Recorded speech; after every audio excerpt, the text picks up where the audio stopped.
అందే ఏర్పాటు చేస్తారు. మీరందరూ ఒక మాట అనుకుని ఇస్తే వారు పోస్ట్ చేయడమో లేకపోతే వారు వ్యక్తిగతంగా వచ్చి ఫౌండేషన్కి ఇవ్వడమో ప్రతి పైసా ఫౌండేషన్కి చేరుతుంది. తద్వారా మేము చేసే ధర్మ ప్రచారాలకు వీటిని ఉపయోగిస్తున్నాం. మనీ ఇవ్వాలని ఎవరన్నా అనుకుంటే అంటే వీలైనంత వరకు మీరు డబ్బు ఇవ్వకుండా ఉండటం కోసమే ప్రయత్నించండి. చెక్స్ ఇవ్వడానికి ప్రయత్నించండి. డబ్బు ఇచ్చినా కూడా అది అకౌంట్లోకి వెళ్లకుండా అది కూడా ఫౌండేషన్ ద్వారానే జనాలకి ఖర్చు పెట్టబడుతుంది. అది ఇవ్వాలనుకున్న వాళ్ళు కూడా ట్యాక్స్ ఎగ్జెంప్షన్ కూడా ఉంది భగవద్గీత ఫౌండేషన్ కి. ఎవరన్నా అంది నేమ్ ఆఫ్ భగవద్గీత ఫౌండేషన్. మీరు ఎలా నడవమంటే ఎలా నడిచాం, మీరు ఎక్కడ చదవమంటే అక్కడ చదివాం, ఏం నేర్చుకోమంటే అది నేర్చుకున్నాం, ఎవరిని గౌరవించంటే వాళ్ళని గౌరవించుకున్నాం. మాకు ఏ రోజు మీరు మన దేవుణ్ణి మొక్కకపోతే మొక్కని వాళ్ళు సైతాన్లు అని చెప్పి నేర్పలేదు, చెప్పి స్కూళ్ళకు పంపించలేదు. మాకే రోజు కూడా మీరు వేరే దేవీ దేవతలను మొక్కేటటువంటి మీ స్నేహితులు మీ దగ్గరికి వస్తే వాళ్ళ ప్రసాదం మీకు ఇస్తే ఆ ప్రసాదాన్ని పక్కన పడేయండి అని చెప్పి నేర్పించలేదు. కాబట్టి ఈరోజు ఏంటంటే అందరూ మన వాళ్ళే, అందరూ బాగుండాలి అనే దాంట్లో బ్రతకడానికి కారణం మూలం మీరు మన పూర్వీకులు.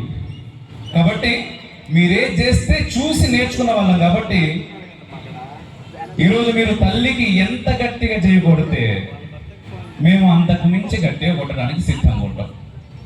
ఇంకొకసారి మనం తల్లికి చేయకూడదాం.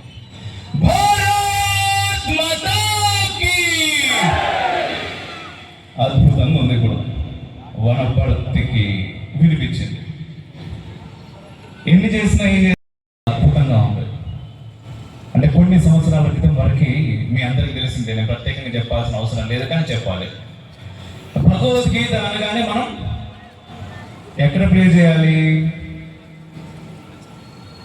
ఎవరైనా పోతే పోయిన వాళ్ళు వినరు, పోయిన వాడి కోసం ఏడుస్తున్న వాళ్ళు వినరు, కానీ అక్కడ మాత్రం భగవద్గీత ప్లే చేయాలి. ఎందుకు అంటే ఆ భగవద్గీత మనకి ఎక్కడైనా వినిపిస్తా ఉంటే అరే అక్కడ ఎవరు పుట్టింటారా, మనం ఆ సందు కాకుండా వేరే సందు నుంచి పోదాం అని మనకు తెలియడానికి ఒక హారం లెక్క.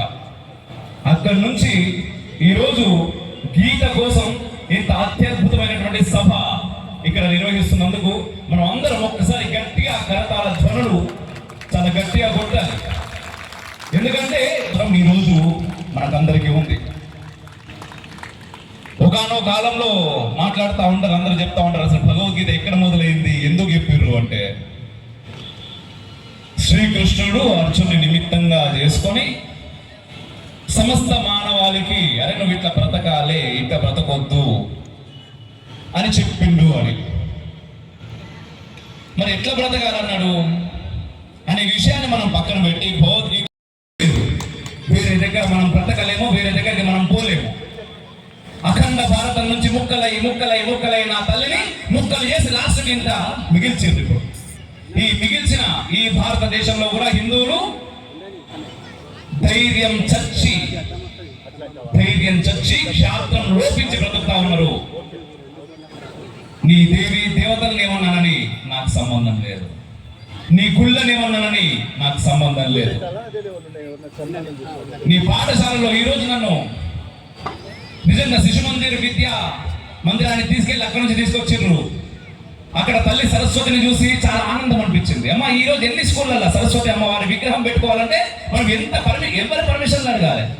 మన స్కూళ్ళల్లో మన తల్లి విగ్రహం పెట్టుకొని మనం పూజ చేసుకోవడానికి మనం ఎవరితో పర్మిషన్ అడగాలి? మనం నిలదీస్తున్నామా? ఎందుకు పెట్టొద్దు అంటున్నామా? పువ్వులు గాజులు బొట్టు పెట్టుకోకుండా స్కూలుకు రండి అంటే మనం ఏం చేస్తున్నాం? మన పిల్లలకు బొట్టు తీసేస్తాం, పువ్వులు తీసేస్తాం, గాజులు తీసేస్తాం. స్కూల్ ముఖ్యం, చదువు ముఖ్యం. ఏంటిది చదువు అంటే?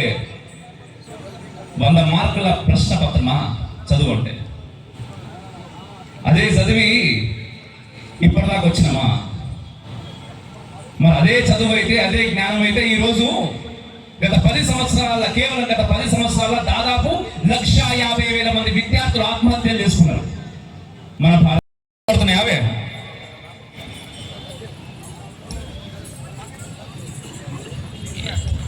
ఆకాశం కూడా ఆనందపడుతున్నది. మీ అందరిని చూసి ఆనందపడుతున్నది. ఇంతమంది భగవద్గీత విజయ పేరులో పాల్గొనడానికి వచ్చిన వనపర్తులు అని చెప్పి ముఖ్యంగా మన పిల్లలకు మనం నేర్పాల్సింది ధర్మం పట్ల నిబద్ధత. ఆ ధర్మమే మిస్ అయితే రేపటి నాడు మీరు కూడబెట్టినటువంటి ఆస్తులు కానీ, పాస్తులు కానీ, భూములు కానీ, వాళ్ళ నగలు కానీ ఏ ఒక్కటి వాళ్ళు అనుభవించరు. ఏది అనుభవించరు. అయ్యా, ఒకటి గురువారం వస్తే సమయం ఆసనమైంది అనుకుంటా. అందరం కలిపి ఒక శ్లోకం చెప్తాం. ఆ ఒక్క శ్లోకం చెప్పి నేను ముగిస్తా. ఎందుకంటే ఇదే ప్రారంభం. ఖచ్చితంగా వనపర్తికి వచ్చేది చాలా ఉన్నది, చేసేది చాలా ఉన్నది. మనం మన ధర్మం కోసం నిలబడాల్సినటువంటి అవసరం ఎంతో ఉన్నది. అందరూ ఒక్కసారి అంటారా?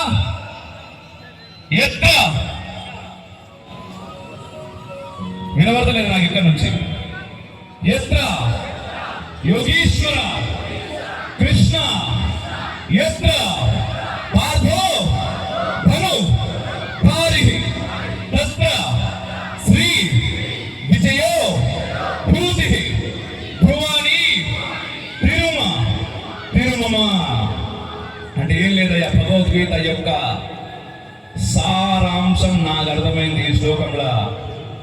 ఎక్కడ విజయం ఉంటది? మీ పిల్లలు విజయం వైపు ఉండాలనుకుంటారా, అపజయం వైపు ఉండాలనుకుంటారా? తల్లి, విజయమా అపజయమా? విజయమా అపజయమా? ఖచ్చితంగా విజయం వైపు ఉండాలని అనుకుంటాం. ఎక్కడ ఉంటది విజయం? ఎక్కడ ఉంటదంటే ఎట్ల యోగీశ్వర కృష్ణో. కృష్ణుడు ఎక్కడ ఉంటే అక్కడ విజయం ఉంటది. మరి కృష్ణుడు ఎక్కడ ఉంటాడు? ధర్మం ఎక్కడుంటే కృష్ణుడు అక్కడ ఉంటాడు. ఇంకొక విసులుబాటు కూడా మనకి ఇచ్చిన పరమాత్ముడు. ఎత్త పార్థో, ఎవరు పార్థులు అంటే అర్జునుడు ఉన్న దగ్గర కూడా విజయం ఉంటది. కానీ అర్జునుడు ఎట్లుండాలి?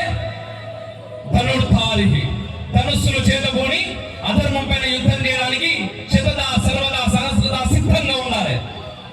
అప్పుడు ఆటోమేటిక్ గా విజయం మన వశం అవుతుంది. మీ పిల్లలందరికీ కూడా విజయం రావాలంటే ధర్మం వైపు నిలబడేలా చేయండి. ప్రత్యేకంగా ఇటువంటి పిల్లలు ఎవరైతే చేస్తున్నారో వాళ్ళందరికీ కూడా సహకారం అందించుంది. ఎందుకంటే ప్రతిదీ మనం చేయలేదు, అనేక కారణాల దృష్ట్యా చేస్తున్న వాళ్ళకి సహకారం అందించడం అనేటటువంటిది చాలా ఖచ్చితం. ఈరోజు మన దేశంలో హిందువు గురించి మాట్లాడితే, దేశం గురించి మాట్లాడితే మతోన్మాదులు అవుతున్నారు. అరే, స్కూళ్ళలో భగవద్గీత నేర్పుర్రి అంటే మతోన్మాద అవుతారు. బట్ నమాజులు చేపించవచ్చు, క్రిస్టియన్ పండుగలు చేపించవచ్చు, బొట్టు పెట్టుకొని పోతే మతోన్మాద అవుతున్నారు. అమ్మ, నేను మొదలు ఒక మాట చెప్పిన, మీ దగ్గర నుంచి మేము నేర్చుకున్నాం ఒకటేనన్న. ఏం నేర్చుకున్నాం? అందరూ మన వాళ్ళేరా, అందరితో పాటు మీరు ఉండండి. అది నేర్పింది కేవలం సనాతన ధర్మం మాత్రమే. ఆ ధర్మం తర్వాత తరాలకు పోతేనే ఈ దేశం, మన తర్వాత తరాలు బాగుంటాయి. గురువు గారు వస్తున్నారు, నేను ముగిస్తున్నా. ఒకసారి అందరం భారత్ మాతాకి జై కొడదామా? భారత్ మాతాకి జై. మాట్లాడినట్టు లేదు, బట్ మళ్ళీ తప్పకుండా వస్తా. ధన్యవాదాలు రామోజీ.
शुक्लाम्बरधरं विष्णुं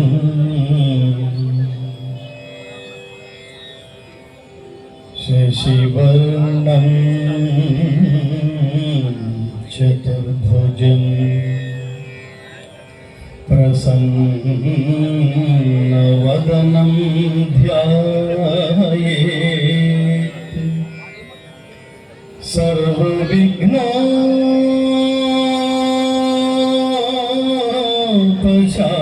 सर्वविघ्नोपशान्तये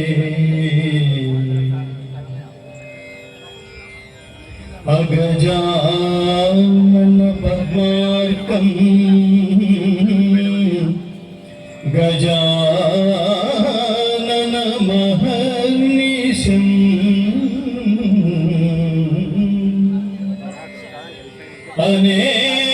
अनेकदं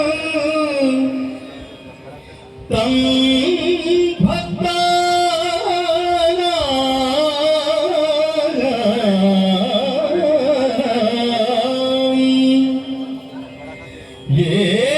एकदं तमुपास्महे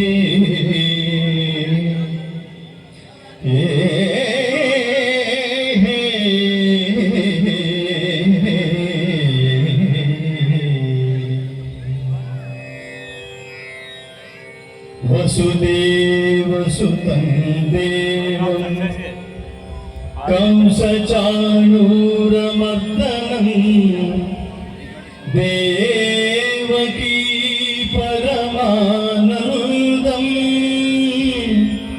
कृष्णं वन्दे जगद्गुरुं वन्दे नवघनश्यामं पीतकौशेयवाससं सानन्दं सुन्दरं शुद्धं श्रीकृष्णं प्रकृते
దేవేతరో జనః సయత్ ప్రమాణం కురుతే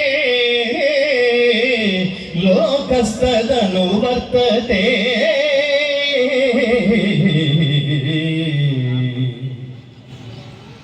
ఎంత గొప్ప శ్లోకం అంటే ఇది. ఉత్తముడు దేన్ని ఆచరిస్తే లోకమంతా దానినే ఆచరిస్తుంది. ఉత్తముడు దేని ప్రమాణంగా అంగీకరిస్తే లోకమంతా దాన్నే అనుసరిస్తుంది. అంటే భగవద్గీత నేర్చుకుంటే ఏమొస్తుందో తెలుసా మిత్రులారా? అనుసరిస్తుంది అన్నట్టు చూడండి. భగవద్గీత నేర్చుకుంటే ఇంకా ఫ్యాన్స్ ఉండరు మిత్రులారా, ఫాలోవర్స్ ఉంటారు. ఫాలోవర్స్, సినిమా యాక్టర్స్ ఫ్యాన్స్ ఉంటారు, ఇవి ఐఫోన్కి ఫ్యాన్స్ ఉంటారు, ప్రాణం లేని వస్తువులు కూడా ఫ్యాన్స్. సక్సెస్ వల్ల పుడతారు, సక్సెస్ ఉన్నంత కాలమే ఉంటారు. సినిమా ఆర్టిస్టులు కొన్ని సంవత్సరాల తర్వాత ఆయన జయంతి చేసుకుంటున్నాం. 395 సంవత్సరాల తర్వాత కూడా ఛత్రపతి శివాజీ వాటికి బతికే ఉన్నాడు. జయంతులు వర్ధంతులు చేసుకుంటున్నాం మనం. ఐడియాలజీ అది. అందరినీ ప్రేమించటం, మన ఉనికిలో మన ఆత్మగౌరవంలో దెబ్బతీస్తే తోలు తీసేయటం, అది చేశాడు ఆయన. ఏం చేశాడు? దుష్ట శిక్షణ, శిష్ట రక్షణ. చాలా మంది అనుకుంటారు ఛత్రపతి శివాజీ ముస్లింలకు వ్యతిరేకని. నో, ఆయన సైన్యంలో 60% ముస్లింలే ఉన్నారు మిత్రులారా, సోదరు. ఎవరిని మనం విడిగా చూసే ఐడియాలజీనే లేదు. మన దగ్గరకు వచ్చి మనం నాశనం చేసిన వాళ్ళు ప్రపంచంలో ఒక్కసారి చూడండి. ఆంగ్లేయులు ఎడ్యుకేషన్ సిస్టంలోకి వచ్చి సర్వనాశనం చేసేసారు హిందువుల్ని. వాళ్ళ ఉనికిని కోల్పోయేట్టుగా. ఆ అంటే అమ్మ, ఆ అంటే ఆవు, ఈ అంటే ఇల్లు, ఈ అంటే ఈశ్వరుడు. అలాంటిది ఈ దేశంలో ఏం చేశారు తెలుసా? ఈ అంటే ఈశ్వరుడు అంటే వాడు ఒక మతానికే చెందిన వాడని, మిగతా మతాలందరూ వాళ్ళు అరుస్తున్నారని, ఏడుస్తున్నారని, బాధపడుతున్నారని మనవాళ్లే ఏడ్చి ఈ అంటే ఈశ్వరుడు తీసేశారు. ఈ అంటే ఈగా అని చేర్చారండి. దేనికి? కోలుకోవడానికి. హిందూయిజం సర్వనాశనం అయిపోయి వాళ్ళ నిర్వీర్య స్థితిలో ఉండటానికి కారణం హిందువులే, బయట వాళ్ళు కాదు. అందుకనే ఉత్తిష్ట, జాగ్రత్త, ప్రాప్య వరాన్ని బోధత. ఎందుకు వివేకానందుడు అన్నాడు? ఎందుకు ఉపనిషత్తులు చెప్పినాయి? అసలు ముందు నీ గురించి నువ్వు తెలుసుకోవడం ప్రారంభిస్తే నిన్ను నువ్వు ప్రేమించుకోవడం ప్రారంభిస్తావు మిత్రులారా. ఆత్మ గౌరవం లేని జీవితం ఎందుకురా నాన్న? ఏ ఇంట్లో పుట్టావో బిడ్డలారా, ఏ ఇంట్లో పుట్టారో ఆ ఇంటికి, ఆ ఇంటి పేరు తీసుకొచ్చేంత కృషి చేయండి నాన్న. అది జీవితం. జస్ట్ ఉద్యోగం చేసేసి శాలరీ సంపాదించేసి మనకు కావాల్సిన కొనేసుకుంటే జీవితం అయిపోతుందా? మిగతా జంతువుల్లాగా పోమా? మన ఊళ్ళోకి అడుగు పెడితే మన ఊళ్ళో వాళ్ళందరూ మనకి గుర్తుపెట్టి పేరు పెట్టి నమస్కారం చేయాలి. అలా ఎంతమందికి చేస్తున్నారు? అంటే నీ ఉనికి కాపాడుకునే ప్రయత్నం చేయట్లేదన్నమాట. అది నేర్పించాలి మన బిడ్డలకి. చెప్పండి, మాతృదేవో భవ. రెండవది పితృదేవో భవ, ఆచార్య దేవో భవ, అతిథి దేవో భవ. సరదాగా ఏదో నోటికొచ్చి చెప్పేలేదు మిత్రులారా. ఉపనిషత్తులు అంటే అపౌరుషేయాలు, వేదం అంటే అపౌరుషేయం, భగవద్గీత అంటే అపౌరుషేయం. పురుషుడు అంటే మానవుడు అని అర్థం. పురుషుడు స్త్రీగా అని కాదు, మానవుడు. అపౌరుషేయం అంటే మానవుడి చేత బోధించబడింది కాదు, సాక్షాత్తు పరమాత్ముని ముఖపద్మం నుండి వెలువడిన మహోత్కృష్టమైన దివ్య అంకితం చేస్తూ రిఫ్లెక్షన్ అనే ఒక ఛానల్ పెట్టి, కేవలం మీరు ఆ ఛానల్ పెట్టండి, 24 గంటలు ధర్మం గురించే, ధర్మ ప్రచారం గురించే నిబద్ధుడైన ఇలాంటి వాళ్ళు గీతలో చెప్పినట్టు మనుష్యానాం సహస్రేషు, కోట్లలో ఒకడు ఉంటారు. అలాంటి కోట్లలో కోటికొక్కడు ఈ మహానుభావుడు. అమోఘ దేశపతి పేరు చూడండి, అమోఘమైన పేరు. సో ఆ మహానుభావుడికి ఆయుష్, ఆరోగ్యం, సంపద, విజయం, ఐశ్వర్యం అవన్నీ ఇచ్చి, స్థిర నిష్ఠ ఇవన్నీ ఇచ్చి మిమ్మల్ని కాపాడుగాక. జయ శ్రీకృష్ణ. మహానుభావుడు కాబట్టి సరదాగా చెప్పేయలేదు. ముందు వేదం ప్రారంభించిందే ప్రపంచానికి, ముఖ్యంగా తమ తర్వాత తరాల వాళ్ళకి, జనరేషన్స్కి, బిడ్డలకి నేర్పించాలి. అలాంటి 3 నినాదాలలో మొదటి నినాదం జై శ్రీరామ్.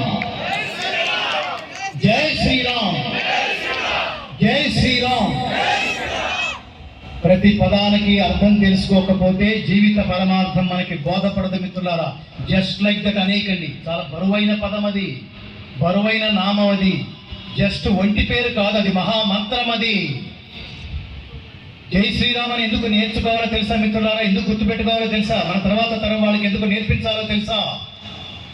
శ్రీరాముడు ఇప్పుడు లేడు, ఎప్పటి వాడు? త్రేతాయుగం వాడు. ఇప్పటికీ జై శ్రీరామ్ అంటున్నా, ఎందుకో తెలుసా?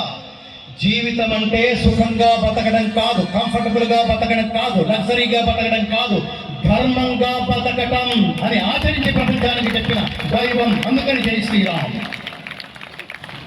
ధర్మంగా బతుకుతున్నావా? అప్పుడు మాత్రమే జై శ్రీరామ్ అనడానికి అర్హత ఉందని అర్థం. ఊరికే జై శ్రీరామ్ అంటే అనేకం కాదు. దేవుడికి దండేస్తున్నావు అంటే దానికి అర్హత ఉండాలి. అమ్మా నాన్న కాళ్ళకి నమస్కారం చేయాలంటే అర్హత ఉండాలి. దేవుడి దగ్గరికి వెళ్ళి దండం పెట్టుకోవాలంటే అర్హత ఉండాలి. ఎవరు పడితే వాడి దగ్గర తీసేసుకోడు పరమాత్మ. క్వాలిఫికేషన్ చూసి దగ్గరకు తీసుకుంటాడు. అప్లికేషన్ పెట్టావు ఆఫీసులో, నీ క్వాలిఫికేషన్ చూసే ఇస్తున్నాడా? ఊరికే దగ్గరకు వచ్చిన అప్లికేషన్ పెట్టిన ప్రతివాడికి అలా చూడకుండా ఇచ్చేస్తున్నాడా? ప్రపంచంలో ప్రతిదాన్ని ప్రూవ్ చేసుకుంటున్నావే, ఇక దేవుడి దగ్గరికి మాత్రం కొట్టి చంపండి చెప్తోంది బైబిల్. మీకున్న మానసిక వైశాల్యం అదే. అయినా సరే దాంతో సంబంధం లేకుండా మనం కలుపుకున్న తర్వాత జరిగింది ఏమిటి? అంటే అమ్మ తీసేశారు. ఏం పెట్టారు? London British falling down. అది నా చిన్నప్పటి నుంచి పడిపోతూనే ఉంది. దాని ద్వారా మనం నేర్చుకునేది ఏమైనా ఉందా? శాడిజం తప్ప. Baa baa black sheep have you any wool. దానికంత బొచ్చు ఉంటే మన పిల్లలకి ఎందుకు? హాట్ క్రాస్ బన్స్ 1 అయిపోయినాయి, 2 అయిపోయినాయి, హాట్ క్రాస్ బన్. మన వాడు ఇంగ్లీష్ నేర్చుకుంటుంటే మరి ఎంత ఆనందమో. అందులో సంస్కారం లేదు. గుర్తుపెట్టుకోండి, 26 అక్షరాల ఇంగ్లీష్ భాషకి 56 అక్షరాల సంస్కృతం తెలుగు భాషలో సంస్కారం ఉంది మిత్రులారా. ఇందులో సంస్కారము, ఎవరిని ప్రేమించాలో, జీవితం ఎలా గడపాలో, ఉత్తమ జీవితం గడపడం ఎలా, మనిషి వెళ్ళిపోయిన తర్వాత కూడా ఒకప్పుడు ఒకడు ఉండేవాడురా అని ప్రపంచం తలుచుకుంటేనే అది జీవితం. అందుకని శ్రీరాముడు ధర్మబద్ధమైన జీవితం. ధర్మం అంటే ఏమిటి? ధ్రియతే అనేన ఇది ధర్మ. ధర్మం అంటే ఏమిటో తెలుసా మిత్రులారా? చాలా పెద్ద పదాలు ఏం కాదు ఇవి. సర్వజనామోదయోగ్యమైన కర్మ, దాని పేరే ధర్మము. అంటే నువ్వు ఏ పని చేసినా దాన్ని అర్థం చేసేవాడు భలే చేశారు సార్, సూపర్ సార్, మిమ్మల్ని మేము ఫాలో అయిపోతాం సార్, మీకు ఈ ఆలోచన ఎలా వచ్చింది సార్, మీరు దేవుడు సార్ అని అనగలిగితే దేశ కాల జాత్యాలకు అతీతంగా, మతాలకు సంబంధం లేకుండా. అబ్దుల్ కలాం గారిని ఎందుకు మెచ్చుకున్నామండి మనం? ఆయన వెళ్ళిపోయేటప్పుడు ఏం తీసుకువెళ్ళాడండి? ఏమి తీసుకువెళ్ళా?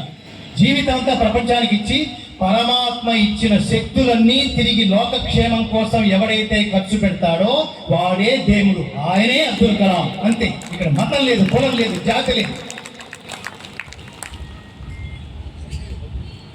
స్త్రీ పురుషులు సమానం కాదు. స్త్రీలు బిడ్డల్ని కంటానికి మాత్రమే పనికొస్తారు. అబూ బకర్ ముసలియార్, జమైత్ సున్నీ ఉలేమా అధ్యక్షుడు. కంపేర్ చేసుకోండి. ఇది ఎవరిని అంటే దీంట్లో మీరు విమర్శని దృష్టిలో పెట్టుకోవద్దు, విమర్శను తీసుకోవద్దు. మిగతా మతాలు ఎక్కడున్నాయి? భారతీయ తత్వ జ్ఞానం, శాస్త్రం, సనాతన ధర్మం ఎక్కడుంది? ఇది చెప్పండి బిడ్డలకి. నోయింగ్ యువర్ సెల్ఫ్ అంటే అది అర్థం. ఏ ఊళ్ళో పుట్టావరా? ముందు ఆ ఊరి గురించి తెలుసుకో, ఆ ఊరు గొప్పతనం తెలుసుకో. ఏ తల్లిదండ్రులకి పుట్టావరా? వాళ్ళ గొప్పతనం తెలుసుకో. మీ వంశం గురించి తెలుసుకో. ఏ రాష్ట్రంలో పుట్టావరా? ఆ రాష్ట్రంలో ఉన్న వనరులు ఏమిటో తెలుసుకో. అందులో పుట్టిన మహానుభావులు ఏమిటో తెలుసుకో. ఏ దేశంలో పుట్టావరా? ఆ దేశంలో ఉన్న గొప్ప వాళ్ళ గొప్పతనం ఏమిటో తెలుసుకో. ఇవి తెలుసుకోవట్లేదు మనం.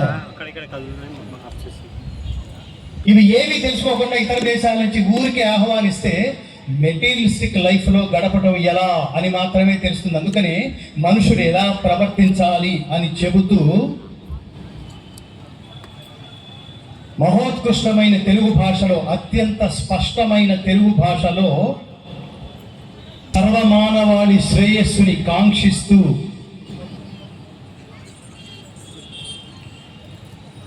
తాళపాక అన్నమయ్య రచించిన ఈ కీర్తన వినండి, ఆలోచిస్తూ వినండి, ఒక్కొక్క పదం అర్థం చేసుకుంటూ వినండి.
పరబ్రహ్మమొక్కటే పరబ్రహ్మమొక్కటే పరబ్రహ్మమొక్కటే పరబ్రహ్మమొక్కటే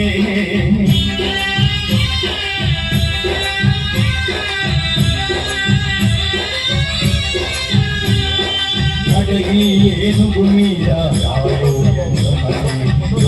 సునజము మీద పొలయు ఎందొకటే కటుపుణ్యులను పాపకర్ములను సరిగానా సరియు శ్రీ వెంకటేశ్వరు నామొకటే కటుపుణ్యులను పాపకర్ములను సరిగానా సరియు శ్రీ వెంకటేశ్వరు నామొకటే బ్రహ్మమొక్కటే పరబ్రహ్మమొక్కటే పరబ్రహ్మమొక్కటే పరబ్రహ్మమొక్కటే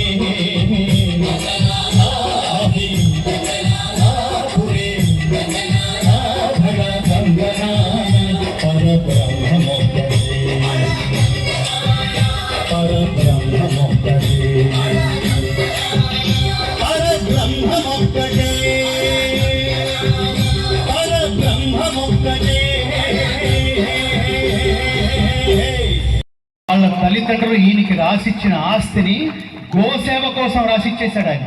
గోసేవ కోసం వాళ్ళ తల్లులు, వాళ్ళ తండ్రులు, వాళ్ళ పితృదేవతలు, వాళ్ళ తాత ముత్తాతలు, పితృదేవతలు అందరూ ఆనందించి నిరంతరం మిమ్మల్ని ఆశీర్వదించుగాక. శతమానం భవతి శతాయు పురుష శతేంద్రియ ఆయుష్యేవేంద్రియే ప్రతిష్టతి. వారికి గోశాల ఉంది, ఒకసారి వెళ్ళి దర్శించండి.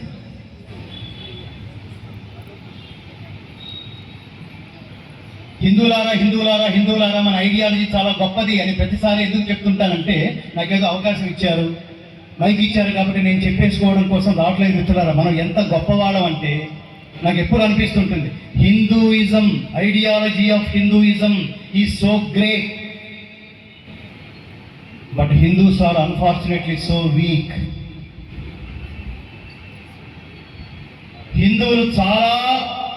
హిందూయిజం చాలా గొప్పది, చాలా బలమైనది. హిందువులు చాలా బలహీనులు, అత్యంత బలహీనులు. I'm very sorry to say that. ఎందుకని అడగాలి మీరు? ఎందుకో తెలుసా? పాయింట్ బ్లాక్ లో గన్ పెట్టి నువ్వు హిందువా అని అడిగాడు వాడు. ఇద్దరు అంతే, ఎస్ మేము హిందువే అన్నారు, అంతే. పేల్చేశాడు, కాల్ చేశాడు. 26 మంది పర్యాటకుని, హిందూ పర్యాటకుని కాల్చిన ఈ దేశంలో ఒక్కడే రియాక్ట్ అయ్యాడు, మోడీ. హిందువులందరికీ బాధ్యత లేదా? పేరు పెట్టి చంపేస్తే అది ఓకే, అది ప్రభుత్వం చూసుకుంటుంది. నువ్వు హిందువా అని అడిగి చంపేస్తే హిందువులందరికీ, ఈ దేశంలో ఉన్న 85% దేనికి హిందువులు చెప్పుకోవడానికా? రాబోయే రోజుల్లో చెప్పుకోవడానికి హిందువులు అంటే చెప్పుకోకండి దయచేసి, సిగ్గుపడతాం. ఆచరణాత్మక హిందువులు కావాలి. పక్క హిందువుకి ఏమన్నా అయితే తిరగబడి ప్రశ్నించే హిందుత్వం వస్తే తప్ప సనాతన ధర్మం నిలబడదు మిత్రులారా, నిలబడదు. ఎన్ని 100 సార్లు భగవద్గీత చెప్పినా దాని రిజల్ట్ జీరోనే. భలే చెప్తున్నాడు, భలే పాడాడు. ఎందుకు నాకు కాంప్లిమెంట్స్? ఎందుకు అభినందనలు? మా ఆవేదన అంతా ఇదే మిత్రులారా. చేయాలి, ఈ సినిమా పాటలు పాడుకుంటే ఇది జీవితం కాదు అని పరిశోధించి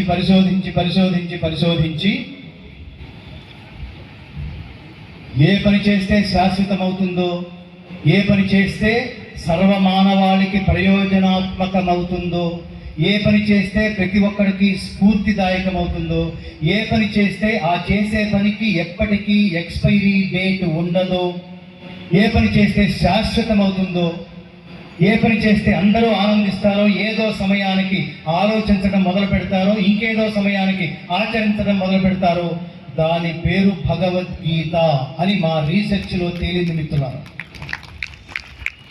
ఇప్పుడు దీన్ని ఏం చేయాలి? నెక్స్ట్ ప్రశ్న. భగవద్గీత ఉంది, పెద్ద ప్రశ్న.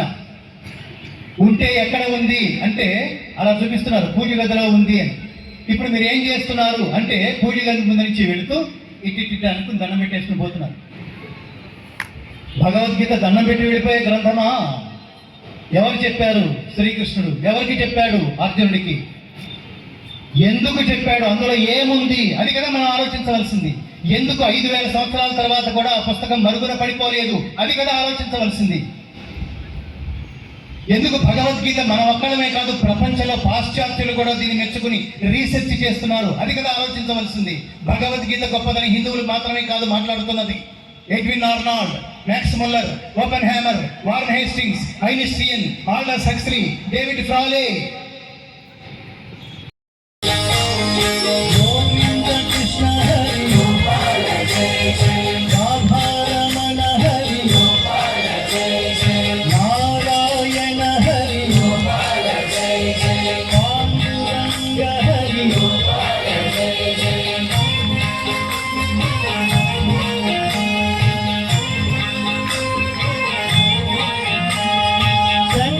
చక్రధర, ఆశ్రిత వత్సల, వారణాధిపతి, విశ్వమంగళ విభవ,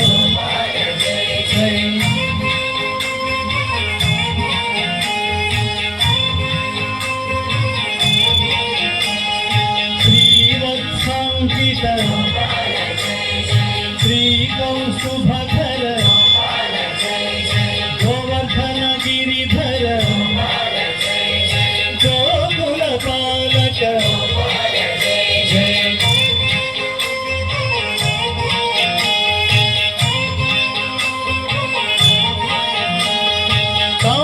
కంసదర్పహరి, కాళీయమర్దన, దుష్ట శిక్షణ హరి, విశ్వరక్షణ హరి,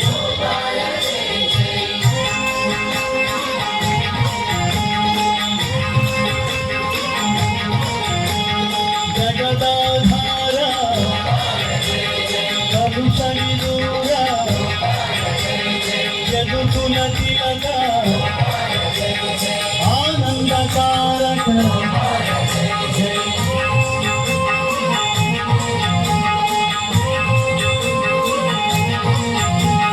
నవనీత చోర. భారత్ మాతా కీ. సర్వే సుఖినః సంతు, సర్వే సంతు నిరామయా, సర్వే భద్రాణి పశ్యంతు, దుఃఖ భాగ్ భవేత్. స్వస్తి ప్రజాభ్యః పరిపాలయంతాం న్యాయేన మార్గేణ మహిం మహిషాః. గోబ్రాహ్మణేభ్యः శుభమస్తు నిత్యం. లోకాः సమస్తాः సుఖినో భవంతు. ఓం శాంతి శాంతి శాంతి. స్వస్తి. మరొకసారి